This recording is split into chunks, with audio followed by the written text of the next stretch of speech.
This is our statement for where the campaign is at right now. Okay, this is the May 30th statement. Sponsored by nothing. No. Okay. Sponsored by no one. No corporate sponsors. All right. But I would like to have a little beverage here. Nothing like a leftover soda. Ah, yes. Living la vida loca. Okay, here we go. Here's the statement I've written recently about where our campaign is at recently. And if you're just joining us, Sam on Facebook Live, good to see you. Thank you for joining us. Okay. My name is Sander Hicks, and I'm a writer and a peace lover. I'm a dad and a candidate for U.S. Congress. I want to share with you some of the experiences that made me what I am. Back in the 80s, when I was 12, I saw this movie on TV called The Day After. It showed what a nuclear war would do to the American people. It was a total nightmare, full of panic and fear, people dying left and right, the survivors suffering from severe radiation sickness. I was utterly shaken to the core by this film. I could not sleep. I had no idea our country owned so many nuclear bombs. I was 12. I didn't know the USA was eagerly ready and so very close to bombing other nations to end life on the planet. It was jarring, but that moment way back in 1983 helped make me into an investigator of the military-industrial war machine, a lover of the people, and an independent media activist.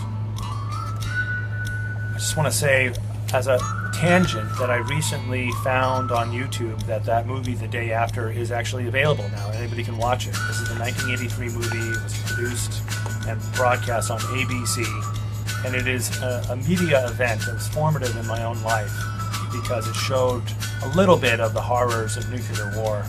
And honestly, now at age 46, watching this film again, 47. At age 47, watching this film again, it was almost like exciting to see the machinery of war click into place and how perfect and how well trained everyone was with the B-52 bombers and the Strategic Air Command and the Air Force generals, and everyone just like military precision. Everyone's just ready to go to launch these gigantic missiles, and then once they're launched, it's kind of like there's panic, and people are realizing, wow, that things are really screwed now because they're going to bomb us. And so The Day After, it's available for you to watch on YouTube. So back to the statement. I am a believer in peace, in love, in deep social change. I believe in talking it out, new forms of diplomacy. I believe in disarmament, in the human family. I want to create a new era of international cooperation. My whole life is a stand against nationalist government propaganda, whether it's from the American right wing or the U.S. State Department, from Fox or CNN. I don't believe in the Iraq War or the 9/11 official story. I don't believe war is a scourge that we will suffer forever. And I believe the USA has a blessed mission to lead the world in peace. Our American culture created Donald Trump, yes, but it also created Lincoln, Thoreau, Dorothy Day, and Martin Luther King. I believe that you and I have immense power inside us that can unite with a mass of people worldwide, and we can revolutionize society. Together, we can create a world in which peace, love, and understanding are real, daily, natural things. Right now, we have a society addicted to violence. We are worshiping illusions, like military might, guns, the status quo Federal Reserve banking system that serves Wall Street, not the people. We make international crimes like regime change a part of our regular policy. Our country gets into quagmires and dirty little wars in the Middle East. We do things to cause people worldwide to hate us. What we should be doing is creating projects that help people. Take President Xi of China. He's starting an international superhighway system in Asia that will impact and improve the lives of 65% of the world's population. That's the kind of leadership I respect. And by the way, as a tangent, I'm also speaking on June 8th about the President Xi Belt and Road Initiative in Manhattan. Check out hicksforcongress.com for info on that. So that's the kind of leadership I respect. Where have the Democrats been? Corporate money has overpowered the soul of the Democratic Party, and so mavericks are forced out, and cowards are nominated to run. But the American people usually reject these cowards. I like the doers, the makers, the punks, the artists. I don't vote for politicians. I hope you don't either. I value leaders. In my life, I get stuff done. I have started and run 3 interesting social impact companies. They have all provided good, fun jobs for people doing meaningful work. All 3 companies have won awards. I personally won a commendation from the Louisiana State Senate for my investigation of FBI corruption, whistleblower murder, and the 9/11 attacks. I took on the Bush family and published an important and insightful book about George W. Bush when he became president. That Bush administration murdered about 1 million people in Iraq and sparked a gigantic refugee crisis in Syria. The Bush-Cheney administrations have been destroyers of people's lives, while most Democrats went along with it. But we could be healers. We could be builders of economies.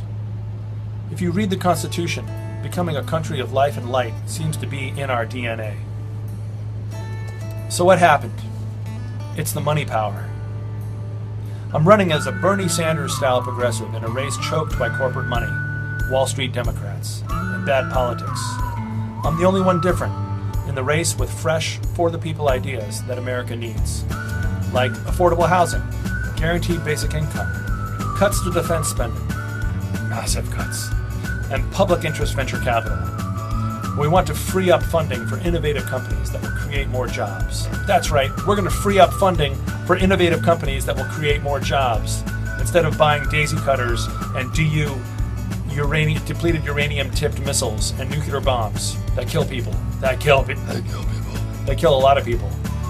We stand for a cultural shift away from macho violence and toward a balanced vision of sustainable humanity.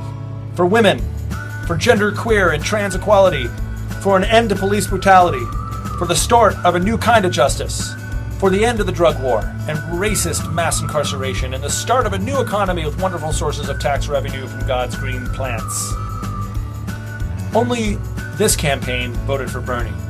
Everyone else in this race voted for Hillary Clinton. And I'm talking about you, Patel. I'm talking about you, Ms. Maloney. Our campaign says no to dark money.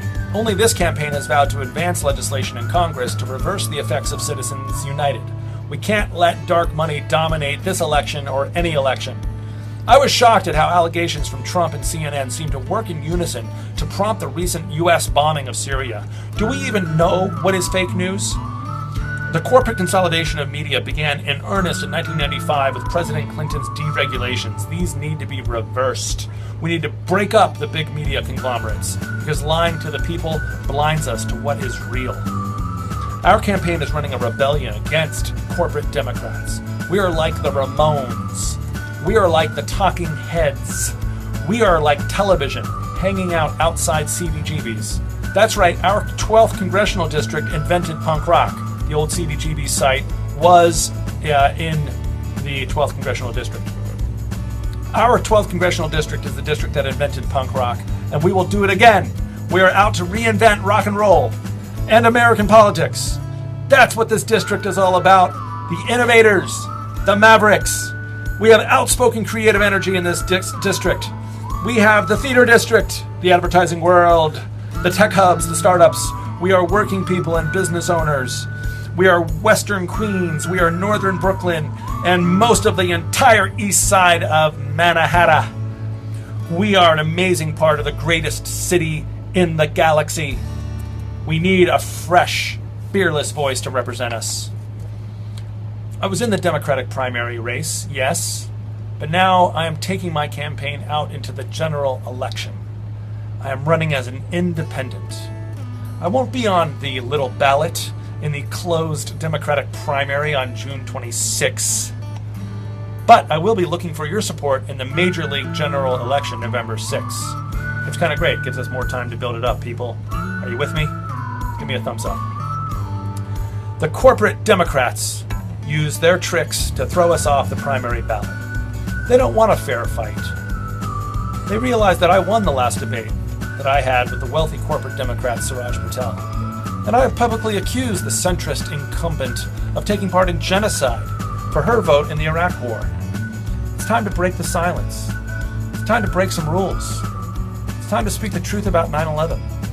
I'm here to play a bigger game, to ask for more and get more for the people of the 12th Congressional District. We're a super fun, hands-on campaign where volunteers make decisions and make a difference, and you could join us. If you want to join our army of peaceful warriors, we invite that you check us out online and join in our revolution. That's hicksforcongress.com, of course. These are just some of the reasons why I'm running to represent the people in New York's 12th District. That horrible nuclear war shown in the day after never happened in real life. But President Trump threatens to use nuclear weapons against the enemies he lashes out against. We could change that. We could send someone fearless on a mission to the U.S. Congress to stand for a new possibility. That nuclear weapons be dismantled and be banned forever. That war and dirty little wars be outgrown as a tactic. That wars and dirty little wars be outgrown as a tactic. There is a possibility that the whole USA can have a big breakthrough. We have had 22 school shootings in 2018 alone, and the year is not half over. We have 22 U.S. veterans commit suicide a day because we are not made to kill each other, but to love each other. It's clear to me that the USA needs a new kind of leader. Someone who articulates and lives a new code of peace, nonviolence, love, understanding, compassionate communication, a kind of political punk rock that brings people together. I ask you to join me. Thanks for your attention. I'm Sander Hicks, hicksforcongress.com. You're listening to Deeper States of America Radio. That was the May 30th statement being read for the first time by yours truly, Sander Hicks. Hicksforcongress.com is our campaign. I urge you to donate $50 to the campaign. If you're inspired by anything in there, the idea of political punk rock coming to Washington, the idea of a peacemaker, somebody standing up to the war machine, the John Boltons, and CrowdPack is our crowdsourcing place. We want everybody to feel included here on Deeper States of America because there's too much exclusion, too much weirdness, too much violence and secrecy. And so let's end the show with a moment of silence for all of the martyrs and whistleblowers who gave their lives for freedom and truth. We're ringing a bell, people. We're ringing a bell of truth here. And we're just going to sort of say, with the sound of the bell, let's put peace in our hearts.